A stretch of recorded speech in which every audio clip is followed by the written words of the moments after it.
RRB ALPയുടെ result already അവിടെ publish ആയിട്ടുണ്ട്. അതേപോലെ ജെയുടെ റിസൾട്ട് എന്ത് എത്രയും പെട്ടെന്ന് തന്നെ വരുന്നുണ്ടാവും. അതേപോലെ എക്സാം ഡേറ്റും അവിടെ പറഞ്ഞിട്ടുണ്ട് അല്ലെ?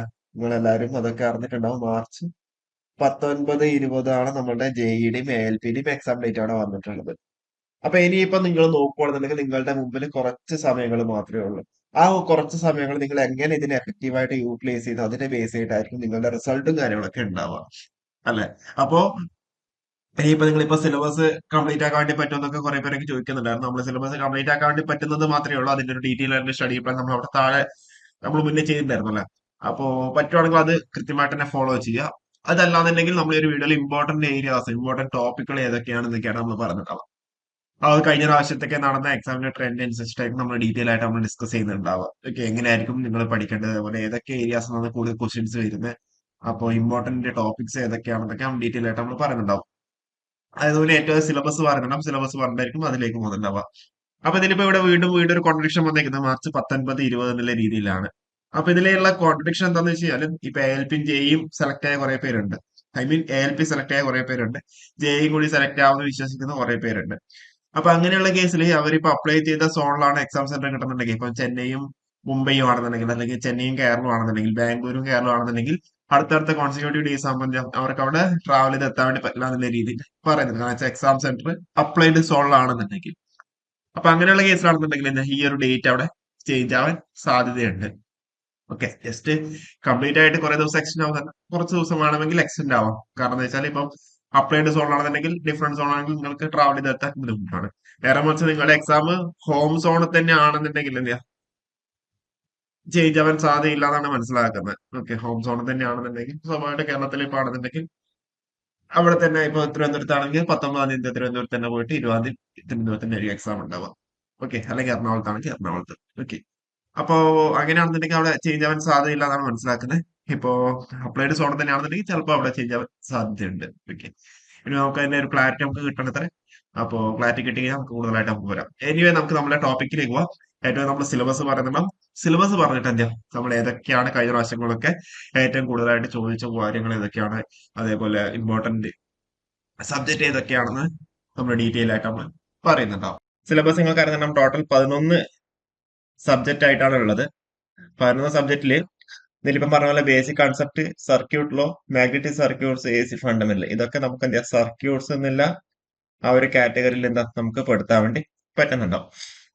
ഓക്കെ, നമ്മളെ PSC ആണെന്നുണ്ടെങ്കിൽ ബേസിക് കോൺസെപ്റ്റ്, സർക്യൂട്ട് ലോയും ബേസിക് ഫണ്ടമെന്റലും കൂടിയിട്ടാണ് സർക്യൂട്ട്സ്. പിന്നെ രണ്ടാമത്തെ മൊഡ്യൂൾ എന്ന് പറഞ്ഞാൽ മാഗ്നറ്റിക് സർക്യൂട്ട്സ് എന്ന രീതിയിൽ എയ്ക്ക് എന്താ സെപ്പറേറ്റ് ആയിട്ട് ഉണ്ട്.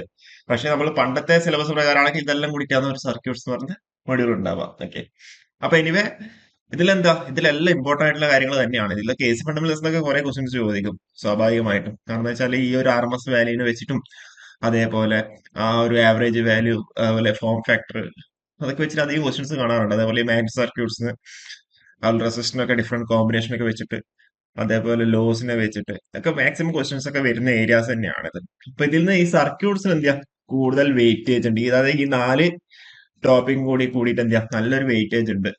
അതിന്റെ അനാലിസിലേക്ക് നമുക്ക് പോവാം. അപ്രോക്സിമേറ്റ്ലി ഒരു 22+ ക്വസ്റ്റ്യൻസ് എന്ത് ചെയ്യാം, 22% ക്വസ്റ്റ്യൻസ് എന്ത് ചെയ്യാം, നമുക്ക് ഈ ഒരു ഏരിയ എന്ത് ചെയ്യാം, നമുക്ക് എക്സ്പെക്ട് ചെയ്യാം. ഓക്കെ, കഴിഞ്ഞ ദിവസത്തെ ക്വസ്റ്റ്യൻ ഡിസ്കഷൻ ഒക്കെ നമുക്ക് ചെയ്യാം. പിന്നെയാണ് എന്തുള്ളത്, അഞ്ചാമത്തായിട്ട് മെഷറിംഗ് ഇൻസ്ട്രുമെന്റ്സ് വരുന്നുണ്ട്. മെഷറിംഗ് ഇൻസ്ട്രുമെന്റ്സ് അഞ്ചാമത്തെ മൊഡ്യൂളായി, അഞ്ചാമത്തെ ടോപ്പിക് ആയിട്ട് വരുന്നുണ്ട്, അഞ്ചാമത്തെ സബ്ജക്റ്റ് ആയിട്ട് വരുന്നുണ്ട്. പിന്നെ ഇവിടെ എന്താ 6ഉം 7ഉം കൂടി കൂട്ടിയിട്ട് നമുക്ക് എന്ത് ചെയ്യാം, ഇലക്ട്രിക്കൽ മെഷീൻസ് എന്നുള്ള രീതിയിൽ പറയാം. അതിലിപ്പോ 6ാമത്തെ മൊഡ്യൂളിൽ പറഞ്ഞിട്ടുള്ളത് DC മെഷീൻസ്, ട്രാൻസ്ഫോമേഴ്സ്, സിംഗിൾ ഫേസും 3 ഫേസ് ട്രാൻസ്ഫോമേഴ്സും, അതേപോലെ ഇൻഡക്ഷൻ മോട്ടോഴ്സും ആണ് പറഞ്ഞത്. 3 ഫേസ് ഇൻഡക്ഷൻ മോട്ടോഴ്സും ആണ് പറഞ്ഞേക്കുന്നത്. അതേപോലെ സിംഗിൾ ഫേസ് ഇൻഡക്ഷൻ മോട്ടോഴ്സും ഉണ്ട്. പിന്നെ 7ാമത്തേലാണ് സിംഗ്ലസ് മെഷീൻസ് എന്നുള്ള രീതിയിൽ പറഞ്ഞേക്കുന്നത്. അപ്പൊ അത് രണ്ടും കൂടി കമ്പൈൻ ആയിട്ട് എന്ത് ചെയ്യാം, നമുക്ക് ഇലക്ട്രിക്കൽ മെഷീൻസ് എന്നുള്ള രീതിയിൽ നമുക്ക് അവിടെ കാറ്റഗറൈസ് ചെയ്യാൻ വേണ്ടി പറ്റും. പിന്നെ ഇത് 8ാമത്തെ മൊഡ്യൂള് പവർ സിസ്റ്റം, അല്ലെങ്കിൽ ജനറേഷൻ, ട്രാൻസ്മിഷൻ, ഡിസ്ട്രിബ്യൂഷൻ ആണ് വരുന്നത്. ജനറേഷൻ, ട്രാൻസ്മിഷൻ, ഡിസ്ട്രിബ്യൂഷൻ, അതിന് different types of power system ചോദ്യം ചോദിക്കുന്ന ഒരു ഏരിയ ആണ്. അതുപോലെ load factor, demand factor, diversity factor, ഇതൊക്കെ ബേസ് ചെയ്തിട്ട് ആ ഫാക്ടേഴ്സിനെ ബേസ് ചെയ്തിട്ട് എന്ത് ചെയ്യാം, ഒരു ക്വസ്റ്റ്യൻ ഷുവർ ആണ്. ഫോൾട്ടിനെ ബേസ് ചെയ്ത ക്വസ്റ്റ്യൻ ഷുവർ ആണ്. ഓക്കെ, അപ്പൊ അതിനെ നമുക്ക് ഡീറ്റെയിൽ ആയിട്ട് നമുക്ക് അതിലേക്കൊക്കെ പോവാം. ഓക്കെ, ഏതൊക്കെ ഏരിയാസിനാണ് കൂടുതൽ ക്വസ്റ്റ്യൻസ് വരിക എന്നുള്ള കാര്യങ്ങളൊക്കെ നമുക്ക് ഡീറ്റെയിൽ ആയിട്ട് നമുക്ക് നോക്കാം. പിന്നെ നിങ്ങൾ ഏതൊരു എക്സാം നോക്കിക്കഴിഞ്ഞാലും ഈ ഡിസൈൻ എസ്റ്റിമേഷൻ കോസ്റ്റിംഗ് വളരെ ഇമ്പോർട്ടന്റ് ആയിട്ടുള്ള ഒരു ഏരിയ ആണ്.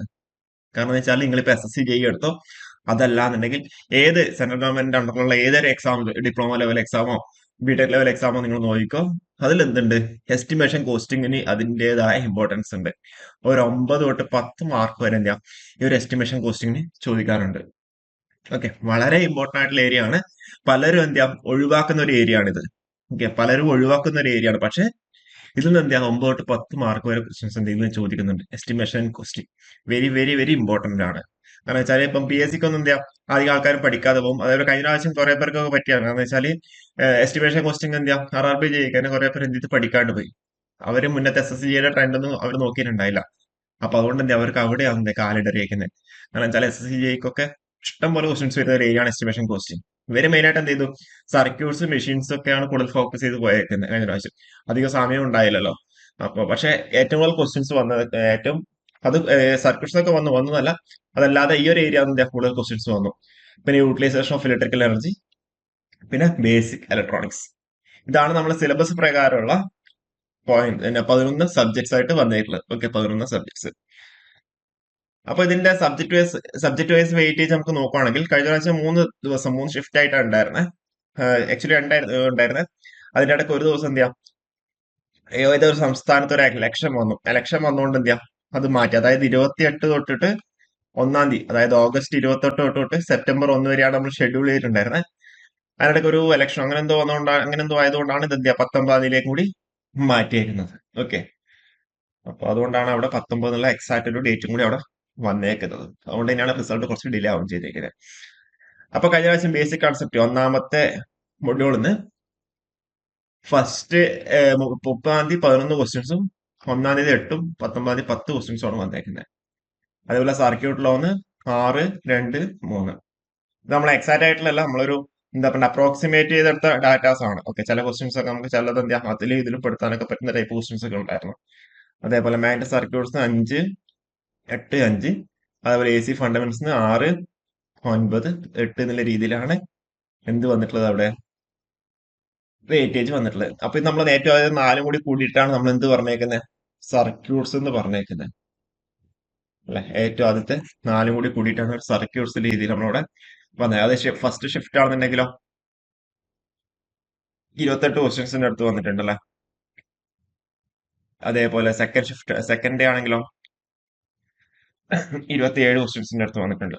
തേർഡ് ഡേ ആണെങ്കിൽ 26 ക്വസ്റ്റ്യൻസിന്റെ അടുത്ത് വന്നിട്ടുണ്ട്. 26, 27, 28 എന്നുള്ള രീതിയിലാണ് അവിടെ എന്തിരിക്കുന്നത് വന്നിരുന്നത്. അപ്പൊ ഓൺ ആൻ ആവറേജ് നമുക്ക് 27 ക്വസ്റ്റ്യൻസ് വന്ന രീതിയിൽ നമുക്ക് അവിടെ പറയാൻ വേണ്ടി പറ്റുന്നുണ്ടാവും. ഓക്കെ, അതായത് സർക്യൂട്ട്സ് എന്ന് പറയുന്ന മൊഡ്യൂളിൽ നിന്ന് 27 ക്വസ്റ്റ്യൻസ്. അപ്പോൾ ഏറ്റവും കൂടുതൽ വെയിറ്റേജ് ഉള്ള സംഭവം എന്താ, ബേസിക് കോൺസെപ്റ്റ്, സർക്യൂട്ടിലോ മാഗ്നറ്റിക് സർക്യൂട്ട്സ്, AC ഫണ്ടമെന്റൽസ്.